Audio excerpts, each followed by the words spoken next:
Hi, I'm Leonie West from Westalee Design, and I'd like to introduce you to our flying bell curve triangle templates. This is part of our London collection, so let's take a look at what you can do with a flying bell curve. The London collection flying bell curve comes in 7 sizes, and there are 5 templates. The first template is our 2-inch, 1-inch and 1.5-inch template. There are 3 sizes in this one template. We then have a 3-inch flying bell curve, 4-inch, 5-inch, 6-inch flying bell curve, and we have a collection, so you can buy all of the 5 templates, giving you the 7 sizes in one pack. This is the 4-inch flying bell curve triangle, and with this set of templates you actually get this shape that comes from the middle. That is fantastic for doing echoing. We can echo these lines, and we can also echo this line. I use that template quite a lot in what I've been doing. What we're sewing with a bell curve is this shape, and because of the way I've designed it, we have a different curve from here to here. It's not a curve that is symmetrical, so it does vary from one side to the other, which gives you a whole lot of more options to use this template with, marked with reference lines. And I'll now show you some of the designs that I've done.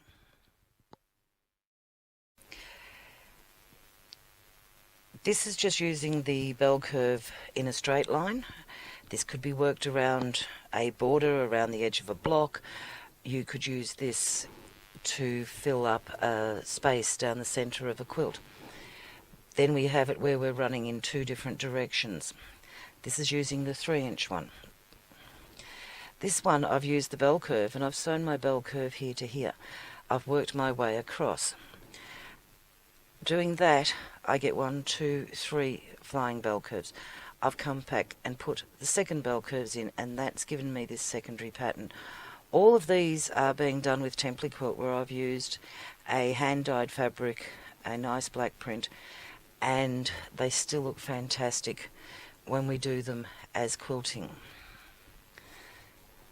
This is working the bell curve to create a square. It's one of the things the bell curve does. It was designed to create a square. So here is our square. But instead of it looking like a square, I've put it on point. And I've sewn these by sewing each bell curve across this way. When I've got to the end, I've come back and sewn the other half of the bell curve. It gives you a beautiful space to fill in. These could be filled in with cross hatching. This is taking 2 curves and sewing the bell curve going in 2 curves, and if you repeated that across the border, it's a really pretty pattern.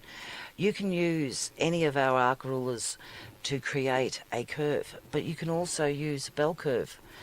Using the 6-inch bell curve, I've just traced the line of the 6-inch bell curve, and that's given me the curve to sew against.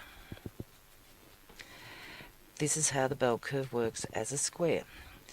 So I've sewn my bell curves 1, 2, 3 squares going across, and I've also sewn a second line, which is the extra line coming around the outside, and that gives me a ribbon effect, all done using one template. Another curve. This is using a larger size than we did earlier, and you could back that coming again around and make a wave from it.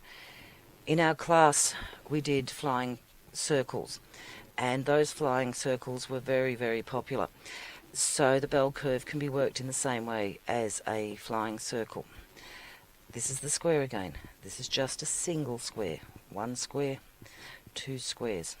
This is our bell curve shape. If you want, you can colour in your quilting.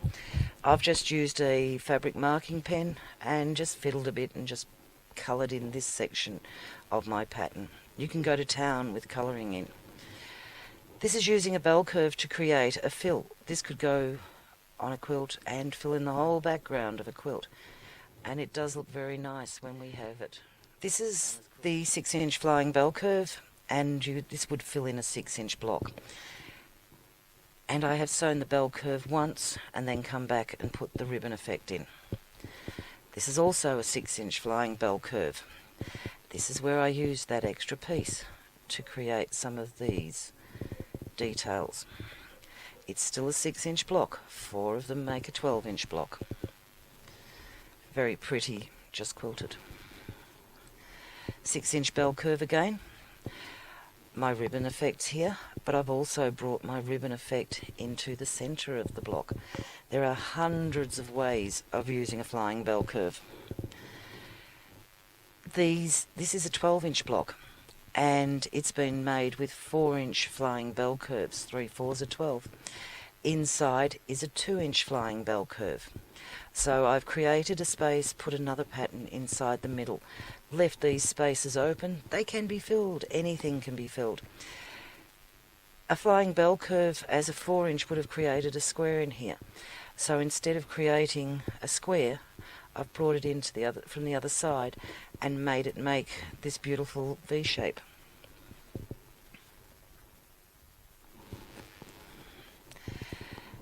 I like to do different things when I'm quilting. I like to play with different textures, create a different look, fill up spaces.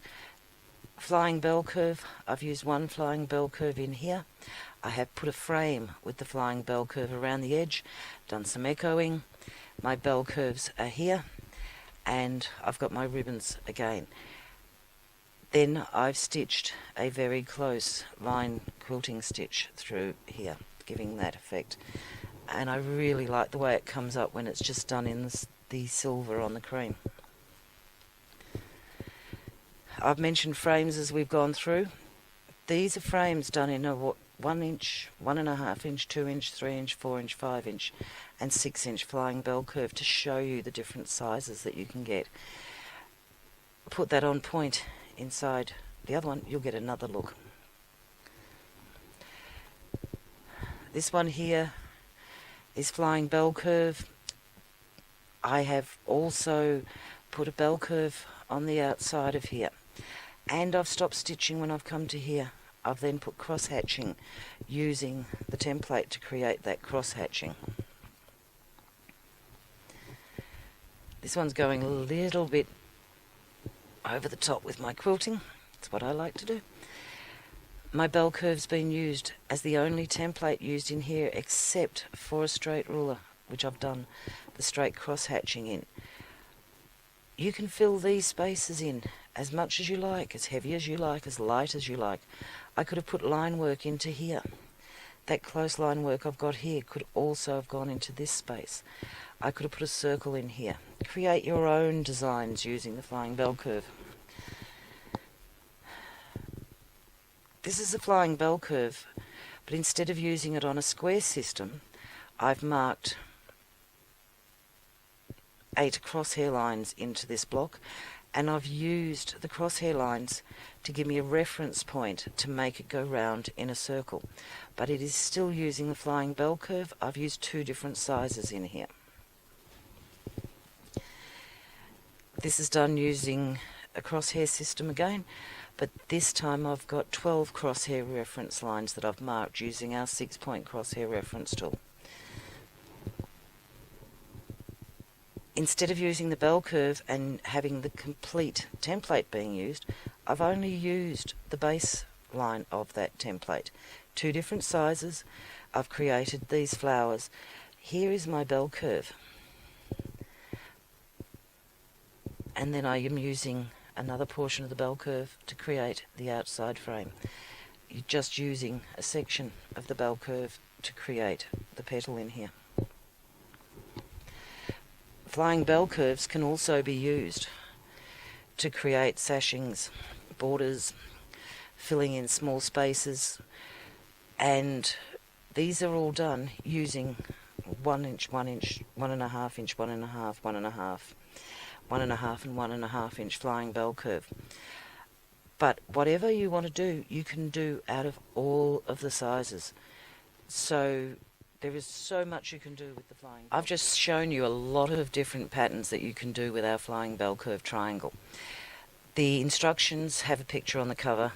We also have a picture on the back showing that both in template quilting and just quilted. Inside, we show you a very simple bell curve being made.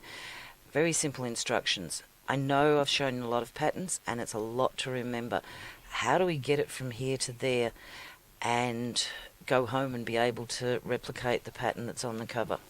We've made that easy. These patterns are actually available on the internet, free to download. There are 12 patterns that you can go on the net, download them, and use them to create the patterns that are on the covers. There are 12 patterns on our covers of these templates. But we've also made that easier. You don't have to download it. We've created a book, and it's our Quilting Inspirations. There are 12 quilting designs. These are all the ones on the covers. The covers tell you which pattern it is. And in this book, we take you from what tools you need, what size block I created, how to put it together as template quilting. If you don't want a template quilted, just leave out that middle section of fabric and just do it as quilting. But we show you where I structured it from and how the pattern is formed, how it's put together to create the corners. One corner, the centerpiece. We tell you what order to sew it in. If you're doing blocks with the flying bell curve, it is really cool because most of them can be started, I'll just find one for you, in the center of a block. So we'll start in the middle and we'll do all our quilting coming back to that center point. So they are continuous patterns. So that's our flying bell curve book.